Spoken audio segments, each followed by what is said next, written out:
शर्मा परिवार के सुबह की शुरुआत हमेशा गर्मा गर्म नाश्ते से होती है। सभी लोग टेबल पर बैठते हैं। अरे कौशल्या, नाश्ते में क्या बनाया है?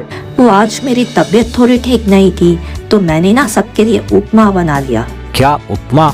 एक तो सारा दिन ऑफिस में काम करो और उसके बाद नाश्ते में उपमा।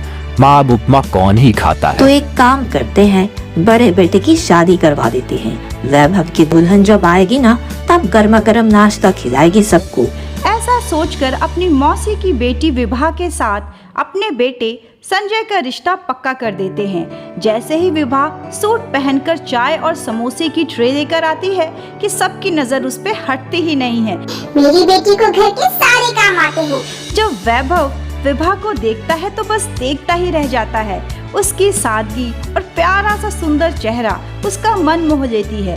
भाभी, ये चाय समोसे आपने ही बनाए हैं? हाँ, तो और कौन बनाएगा? तो ठीक है, मेरी तरफ से ये रिश्ता पक्का समझो।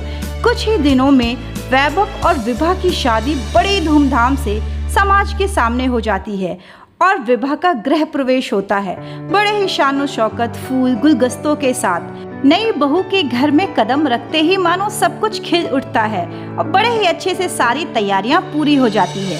अगले दिन सुबह सुबह उठकर विभा नाश्ते में इडली और सांभर बनाती है और साथ में नारियल की चटपटी चटनी।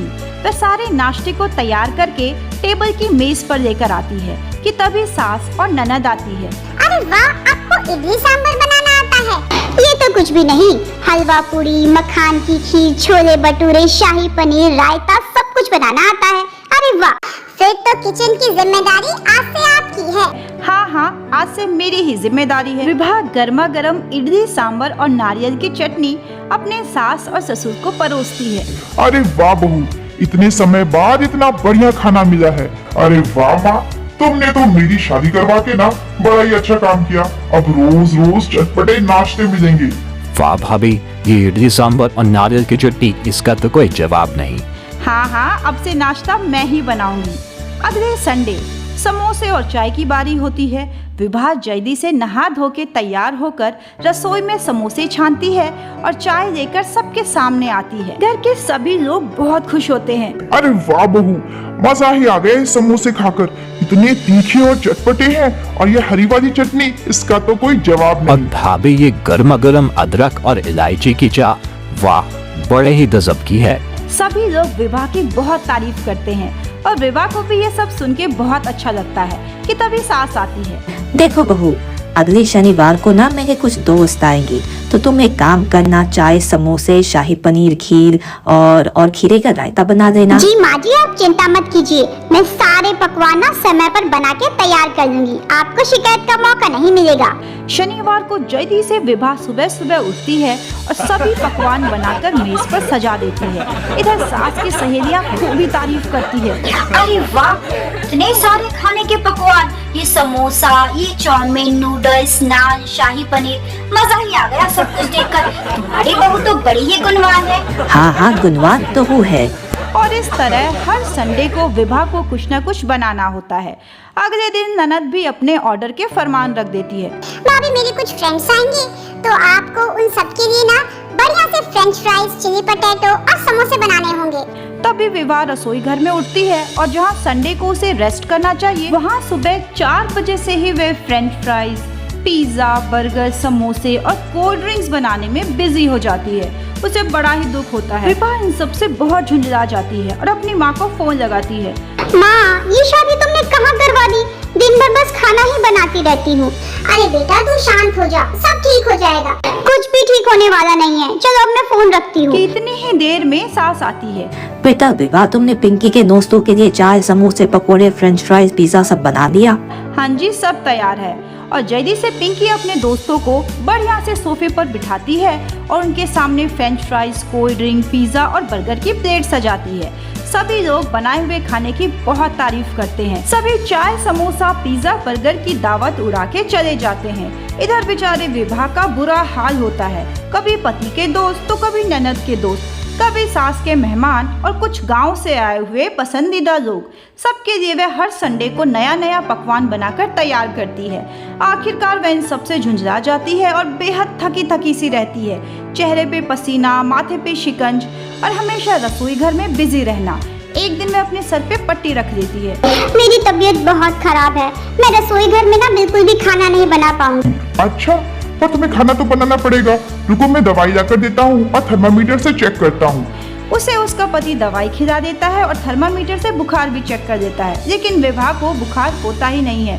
वह तो इन सब कामों से बचने के लिए एक तरकीब सोच रही होती है और आखिरकार उसे थक हार कर वो सारे काम करने पड़ते हैं। वह सारे जूठे बर्तनों को भी साफ करती है। दूसरी तरफ सास या ननद उसकी बिल्कुल भी मदद नहीं करती। इतने बड़े परिवार में हर रोज वह सबकी फरमाइश का अलग अलग नाश्ता, लंच और डिनर बना के तैयार करती है। इन सारे काम से वह बेहद थक जाती है और थोड़ा आराम भी चाहती है। और इन सारे काम करने के बाद आखिर में उसे बचा खुचा खाना मिलता है। सभी लोग खाकर आराम करते हैं। रात के 12 बजे विभा अपना खाना खाती है और अगली सुबह उठ के फिर से डस्टिंग, झाड़ू पोछा और बाकी कामों में लग जाती है।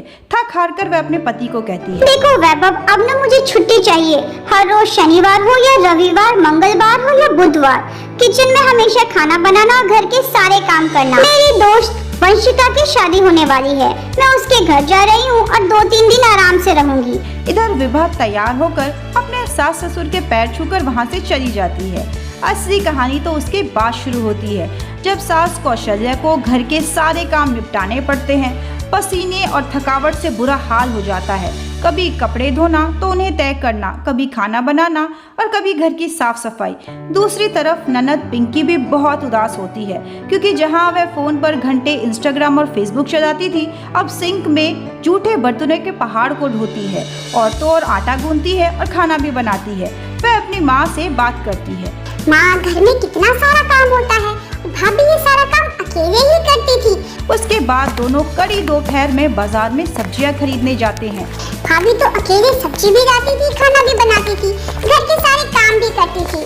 आखिर हम उनसे कितना काम करवाते थे। हमें उसे वापस लाना होगा। दूसरी तरफ विभा अपनी सहेलियों के साथ बहुत खुश होती है। शादी के हल्दी, संगीत, सारे फंक्शंस को बढ़िया से एंजॉय करती है। अरे यार, यहाँ कितना सुकून है। तुम लोगों के साथ बैठ के बातें करती हूँ, ये गर्मा गर्म पिज्जा और ये फ्रेंच फ्राइज खाती हूँ, आराम से बिस्तर पर सोती हूँ। वहाँ तो मुझे दिन रात काम करना पड़ता है। आहा, कितना मजा है यहाँ पे। कि तभी 3 दिन के बाद पति वैभव विभा को लेने के लिए आता है। वह कहता है, तुम्हारे जाने का वक्त हो गया, क्या तुम मेरे साथ चलोगी? हाँ खैर जाना तो है ही। वो मैं तुमसे कुछ कहना चाहता था, मुझे माफ कर दो।